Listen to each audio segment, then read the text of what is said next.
Hi, it's Larry. Welcome back. Today, I really would like to talk about the different forms of government and the different ideologies that go along with it, because there's so many things going on right now in the world that I think that it's necessary that we talk about this from a dispute resolution position. This is going to be the first video in a series that I wanted to do on each one. Where I'm just going to kind of go over the definitions. And talk about kind of just a little bit about the power structure and give you some ideas of the different types. My reason is, again, to talk about the power structure, to talk about the ideology. And, I've always said, and I say in almost every video, that power is a currency in a dispute. And we have a lot of global and international disputes right now. Together, I think that you'll be able to understand the difference between these ideologies and how the ideologies themselves create disputes. So, of course, we're going to look at, democracies, the different types of democracy, whether it's a constitutional democracy like the United States, parliamentary like Britain or England, and the non-democratic ones, which are authoritarian, totalism, oligarchy, theocracies, dictatorships. So I'm going to start with socialism, and because there's a lot of talk about socialism right now, and a lot of countries actually have a social democracy. So you're going to see that one system, whether it's socialism, communism, democracy, whatever, is actually a blend of other isms. So socialism is an economic political philosophy that really where defines social ownership rather than private ownership, meaning that the people own it. Even though the USSR said that they were socialists, they really weren't, because they had different hierarchies and stuff, and they had different economic levels. So really, socialists encompass the theories that involves the social ownership, and whether that would be public, community, collective, or cooperative, but it really puts the emphasis on the community. Again, a lot of left-wing type governments support socialism in some form. So communism, in the next one, is comes from the word commune. In the United States in the 60s, there was a lot of communes, and it doesn't really work for large groups, but it works somewhat for a while in small groups. And that's, again, a political and economic ideology where the goal is to create a socio-economic society. A communist society entails the absence of private property. Everybody owns everything, and social classes. True communism does not have social classes. USSR did. They did have the elite. And again, it failed in the 1990s, and they're now kind of doing a type of democracy. So another one that's passed around right now, especially in the United States, is fascism. And what a fascist is a far-right, authoritarian, ultra-nationalist political ideology that moves. It's a movement that rose to the prominence in the 20th century. I think it started with Mussolini in Italy, and then spread to Germany through Hitler. And it is a very forceful, suppressive opposition to belief in social hierarchy. So, and that was based on nationality and race. So the first fascists like I said, I believe it was in Italy in World War One. Actually, they started and they spread to other countries throughout Europe, notably Germany. Uh, Fascist views form a violent political, uh, imperialistic type um, philosophy that's based on war as a means to rejuvenate, and that's exactly what Hitler did. Was he brought him out of a very bad depression by um, building military equipment and going to war. And it's a totalitarian type one party state. There is no opposition. Um, so the next one, of course, is democracy, and there's so many different forms. So we're just going to kind of gloss over this.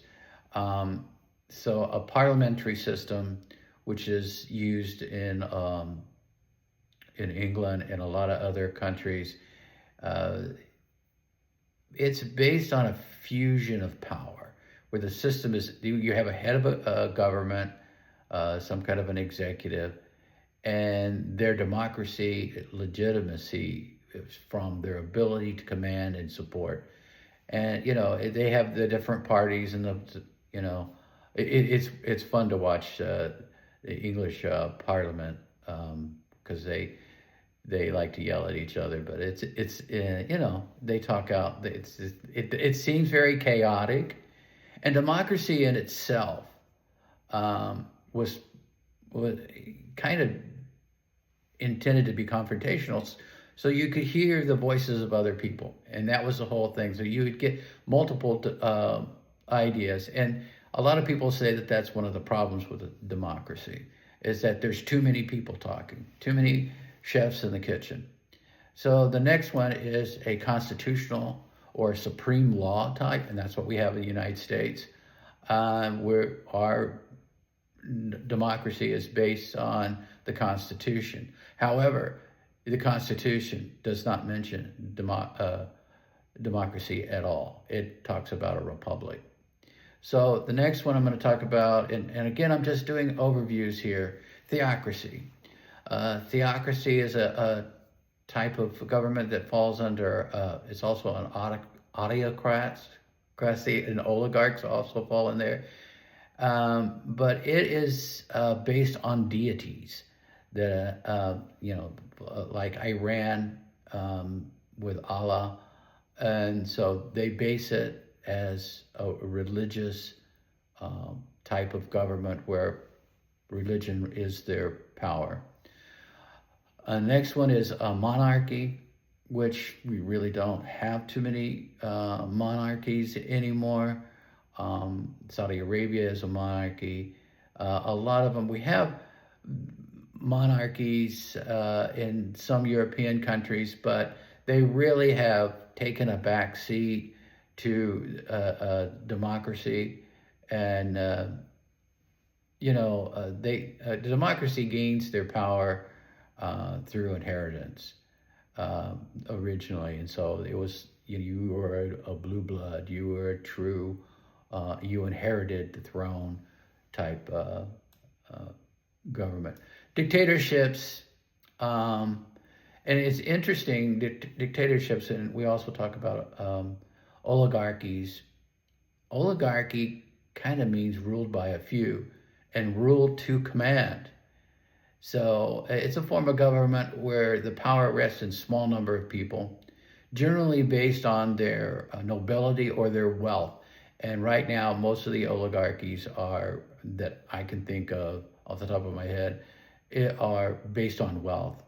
An autocracy, autocracy is a form of government in which absolute power is held by one person, known as an autocrat, that includes both dictatorships and absolute monarchies.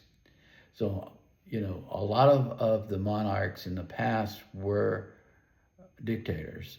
Okay, colonialism, which we really don't see much anymore, as a practice of extending and maintaining a political, social, economic and cultural domination over a territory and its people, other than, it's kind of like a remote where we had France, England had a lot of colonies, and so did the Dutch.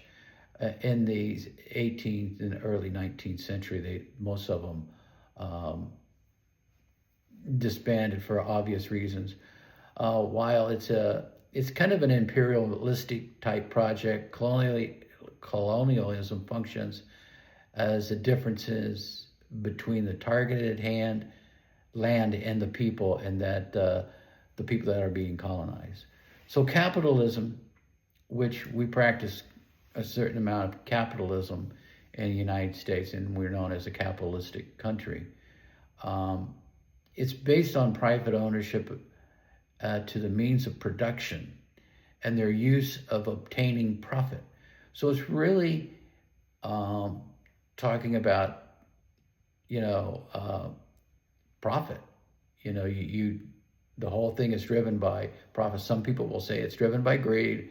This is a social economical system historically through several stages. Has been defined by basic constituents like private property, profit motivation, capital accumulation, competitive markets, and wage labor.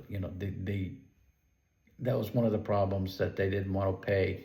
Large corporations didn't want to pay a living wage. That's kind of settled out now, but the thing that's really interesting about capitalism and a capitalistic economy is that they experience business cycles. It's based on a bust and a boom, So you have this boom and everybody makes a lot of money, and you get to a certain point and then it falls. So it's very cyclical and economically, and it generally ends up as a series of recessions. Federalism, which is, I'm really just going to go over this briefly, is a mode of government that combines a general level with a regional and sub-unit governments. So, when you look at the United States, we have the federal government, and then we have the states. Each are independent, but they are also controlled as the same. So it's all one country. So generally, it's the counties, provinces, states, and territories, and we have all those in the United States. Why, the powers of governing between the two levels are controlled at that state level. So you'll have a lot of different state laws, but federal law is supposed to be the top that rules over everything. If there is a federal law. If there isn't a federal law, then it is a state law that will prevail. Okay, so we talk about it in America. We define it as a division of power between the U.S. states and the federal government. The system generally allows for government to operate independently within their perspectives, fields, and authorities, and create a balance of power. And it works fairly well.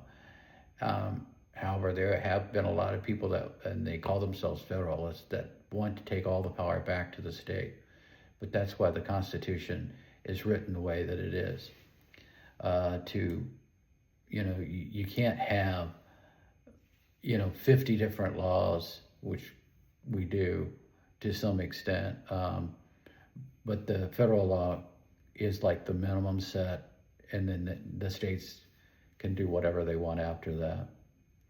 Authoritarianism is a political system characterized by the rejection of political plurality, and its strong central power to preserve the political status quo.